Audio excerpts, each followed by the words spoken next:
मानव समाचार, मानवता के हक में। चोपड़ा एगर की बस चोपड़ा से नासिक जा रही थी।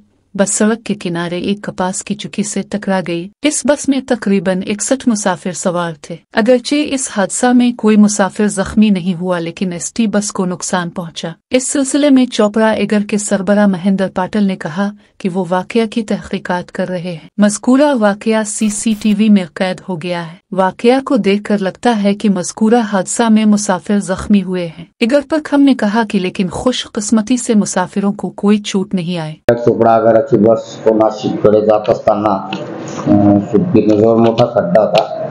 तर मोठा खड्ड्यात आपली बस अनकंट्रोल झाली आणि सुटकीने घुसली। त्या बाबतीत आम्ही चौकशी करून कारवाई करीत आहोत। सदर बसमध्ये जवळजवळ 61 प्रवासी होते, त्याचप्रमाणे चालक वाहक होते, परंतु सुदैवाने कोणाला कुठल्याही प्रकारची इजा झालेली नाही। सदर गाडीचा नंबर MH14BT 2142 असा होता।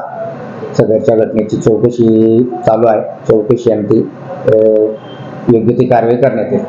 बसचं नुकसान झालेलं आहे। हो, बसचं जवळजवळ 10,000 पर्यंत नुकसान झालेलं आहे। सदर बस आज आम्ही विभागीय कार्यशाळेकडे पाठवू।